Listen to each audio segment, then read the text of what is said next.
a lot of cases, you don't need to be going to these properties, once a year. You're able to be very hands-off and be, even across the country and own them. Welcome to the Freedom Point Real Estate Podcast, where we talk about creating more time freedom through passive real estate investing. Passive investing in real estate challenges conventional investment wisdom. We are passionate about learning and sharing resources with others who are ready to transform their investing mindset. Quick disclaimer that I am not a CPA, attorney, or financial advisor. My thoughts and opinions expressed in this podcast are provided for education and informational purposes only.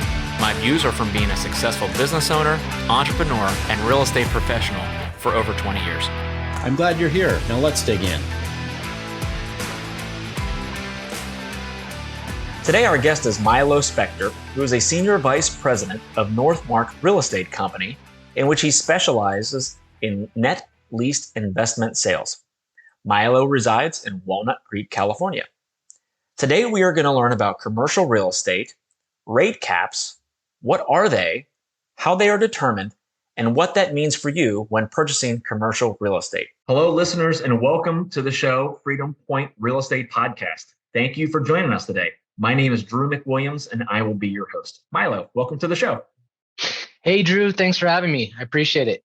Yeah, absolutely. Glad to have you. Milo and I have known each other for almost a year now, so I'm excited for him to be my commercial real estate expert on the show.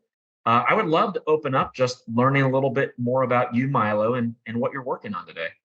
Sure. Yeah. So I started in the business a little over 10 years ago.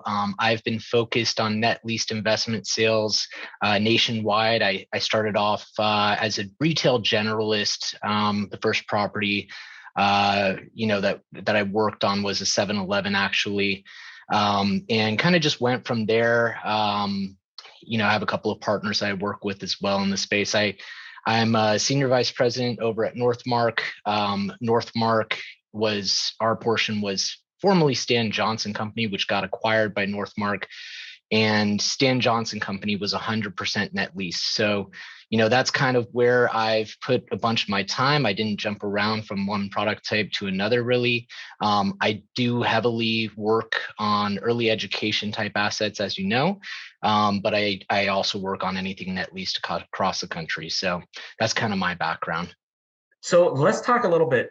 What got you into commercial real estate? And then you dropped the term net leased a couple times. So let's unpack that just in case some audience people don't know exactly what that means.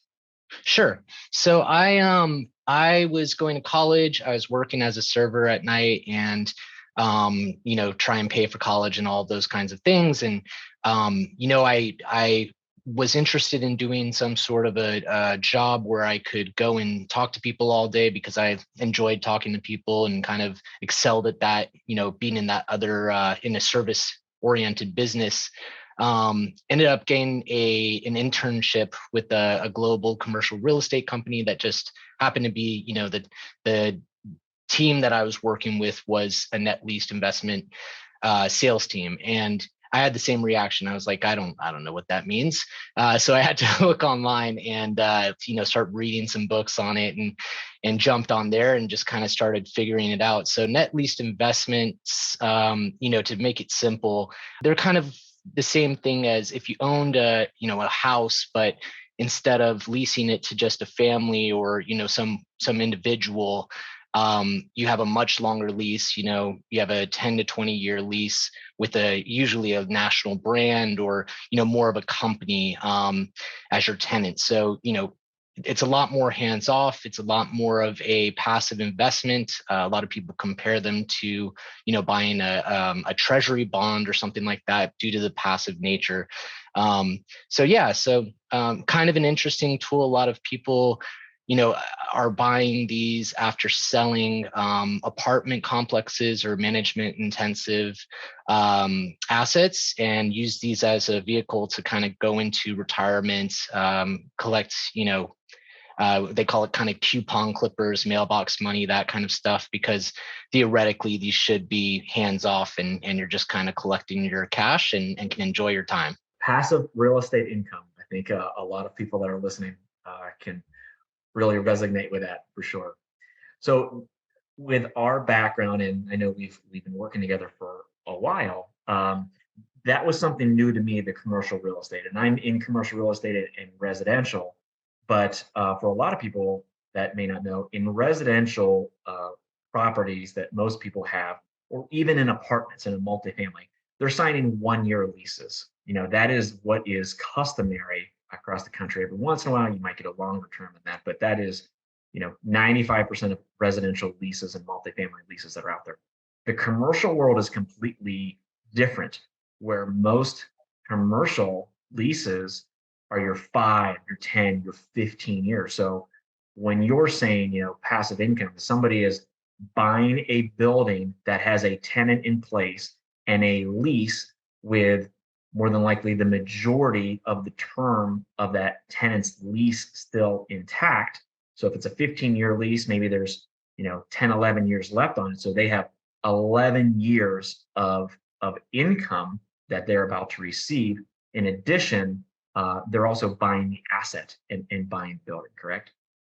Correct. And I think it's important, I find a lot of folks when they're buying their first net lease property or learning about the space, they get a little bit tripped up on understanding whether they're having, whether they're participating in the business or anything like that. And I think it's very important to just kind of think of it very simply, kind of like with that example I was saying earlier, it's much more of this tenant is going to be running their business. They're going to be just on a lease. It's not like you're going to go, watch your tenant. If you're renting a house, you're not going to go to work with them and make sure they're doing their job right. You're going to look at their lease and say, okay, does their credit check pass and all this kind of stuff, right? So it's the same very basic concept, except with much stronger operators and I guess much stronger tenants. And for a lot longer time, like you said, 10 to 20 years in a lot of cases. Obviously, some of these assets are lower than that, but traditionally people are looking more for that 10 to 15 year, if not 20-year lease. And, on these investments, the tenant is responsible for most of the expenses and maintenance and stuff like that. There are some leases that obviously vary from that, but, that's what's really attractive to a lot of folks. Got it. So let's talk about cap rates. That is something that is new, I think, maybe to some listeners. So talk to us how a commercial building is sold, because it's sold with a cap rate. What are they and how are they set? Yeah, so cap rates are they're the first year return if you didn't have any financing. So it's based on the net operating income, which is just your rent less any expenses. If you have what's called, let's just use an absolute triple net lease. That's the easiest example, in which case your tenant is paying for your repairs and maintenance, insurance, property taxes, all of that stuff, and handling the maintenance themselves. Then there are no expenses there. Hence, your rent would actually just be your net operating income. You just divide that by a level of whatever the cap rates for those properties are going for at the time, and that gives you your sale price. And those cap rates it's similar to any kind of other investment, right? If you were going to buy, like if you looked at a 10-year treasury, right, you're going to look at what the return on that is, right? So, or any other investment vehicle. And those cap rates, if they're higher, that reflects more risk. If they're lower, it reflects less risk, right? You obviously get more return if you're willing to take on more risk, stock portfolio, whatever it may be. Same lies true with this. Yeah, give us an example. What would be a low cap rate?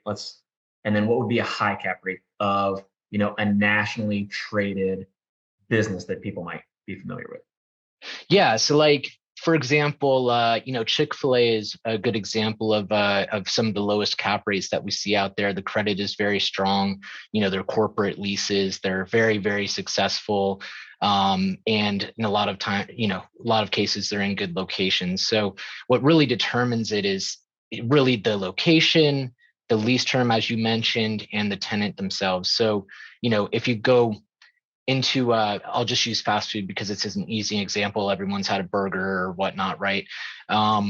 If you go to maybe like a KFC or something like that, that has one unit a franchisee that may be just operating one unit, then there may be a little bit more risk there, and the cap rate may be a little bit higher. If the location is more rural, that may make the cap rate a little bit higher, because sometimes it's a little harder to replace that tenant if something did go awry. Those kinds of things. Again, you could also have like a very good tenant, but a short-term lease, which would tick up your cap rate. But I would just go back to think about it very simply in the sense that the more risk associated, the more, the higher, and the lower the risk, the lower. That's the easiest way of getting your arms wrapped around it, besides talking to a specialist.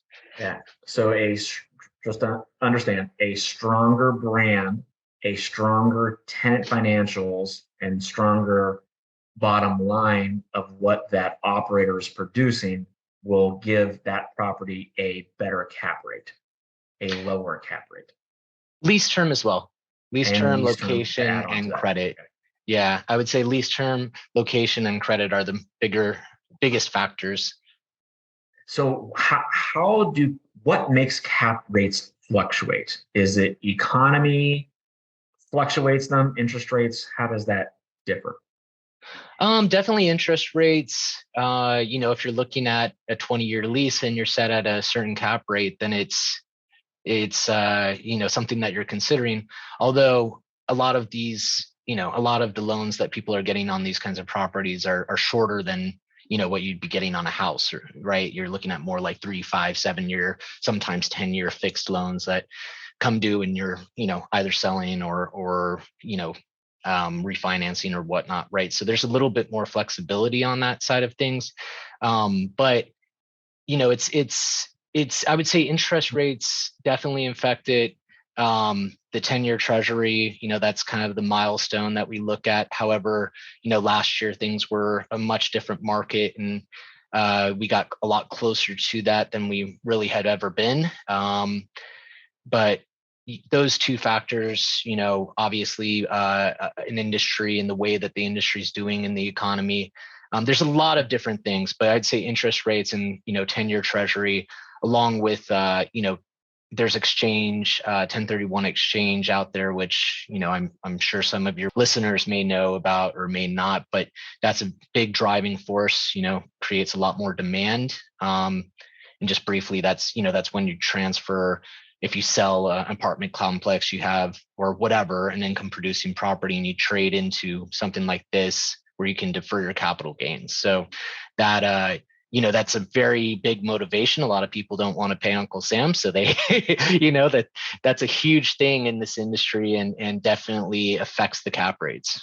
Yeah, that's perfect. So you see a lot of people that own commercial real estate are selling them, doing a 1031 exchange into another like-kind property to trade up and avoid that taxation, or defer, I should say, that taxation. Correct. And just to be clear, a lot of people will think a like-kind property means you need to go from like a restaurant to a restaurant. And that's really not the case. I mean, even if you have an income producing, residential property, I'm not a 1031 accommodator, but there's a lot of different types of property that you can trade into any other income producing property as well. So you can't sell your house and then buy, without paying taxes and buy something like this, but within reason, as long as it's income producing. Yeah, I think that was very good clarification. I definitely pulled out the terminology from my real estate test 22 some years ago about like-kind property on that 1031 exchange. So yeah, commercial property to commercial property is basically all in that like-kind, same genre. Yeah, for sure. I mean, as long as you're, I think it's more important to focus on income producing, right? Or it being something like that, because I believe, I haven't done it personally, but I believe there is a way to, go from like residential to a commercial property. We've actually had that situation where someone was, renting a property. It was never used as their house. And they had a couple of those properties, sold them, and then transferred into net lease properties. So that it was more consolidated and all of that. So I think it's more so about the income producing aspect of it, but or the intent to have income producing, income produced from the property. But again, I'm not a 1031 accommodator. So no, I think it's good advice. Yeah. Caution. All right. So transferring over to the next question, what are some red flags that maybe audience should be on the lookout for when buying commercial real estate? Yeah, I mean, I think that you need to do your due diligence on making sure that you're getting what you think you're going to get, meaning, checking out those things like the financial situation of who's paying your rent or the brand or whatnot. Also making sure that the quality of the real estate is actually, good. In a lot of cases, you don't need to be going to these properties once a year, or twice a year or anything like that. Really, you're able to be very hands off and be, even across the country and own them. But you still want to kind of keep an eye on just what you're actually getting. I think that some people get overly cautious about that, and then some people get underly cautious about it. And I think, at least maybe go check out the site when you're buying it, and just drive it for yourself and kind of see what you think. The lease, same thing, just reading through it, making sure that what you believe it is, to be actually what it is, right? Sometimes things can be missed and stuff like that. I would also suggest, making sure you have a good team, right? If you're trying to do everything on your own, I don't think that's the smartest way to go about it, because you're not looking at this with this magnifying glass on that guys like myself and other folks in the industry have, because we're looking at these deals all day. So I think, I'd inspire anyone that's looking to purchase a net lease property or any property really is to link up with a specialist, real estate broker, and also make sure they have, decent attorney or whoever, accommodator, whoever they need on their team at that time. Perfect.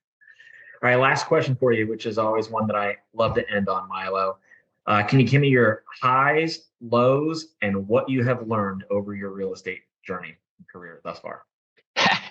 Yeah, no, I like that. So I'd say that the lows are, definitely when you first get going. I wasn't really the person that was sitting there able to just kind of quit everything I was doing and jump right into it. I kind of needed to, it's 100% commission based, and that's a scary thing, especially when you don't know what's going to happen with it, right? It's a lot of like believing in yourself and kind of going forward. So, that was exciting and terrifying at the same time. I would say that, nowadays I'm focusing on growing my team and I have a lot of great relationships like with you, and, I really enjoyed that part of it. It's a lot more exciting. And, I'd say, it's interesting. I would say that the interesting thing to me that I've learned over the time is that there's so many different personalities in this industry. It's a very diverse industry in terms of like, that you see things and work with folks and learn so much, and you're never done learning. You know what I mean? Like it's just such a great way of like talking with folks that you never, would have talked to in general otherwise. And like, I don't know, I've just learned so much. Right. And in conclusion, how can our audience connect with you if they want to learn more what you're up to? Yeah. So I will give you, you can give my email address on the podcast, and then we'll go from there. But contact info and all that good stuff. Perfect. We'll make sure to share that in all of our show notes. And Milo, thank you for being on today. Thank you for talking to us about cap rates and commercial real estate and everything that you do in the industry. Sounds good. Thank you. Thanks for having me on. Thank you for hanging out with us today and for listening to the Freedom Point podcast, powered by Starting Point Capital. This show is for entertainment purposes only. Nothing said on this show should be considered financial advice. Before making any financial decision, please consult with a professional. This show is copyrighted by the Freedom Point podcast. Written permissions must be granted before syndication or rebroadcasting. If you're interested in connecting, you can find contact information at startingpointcapital.com.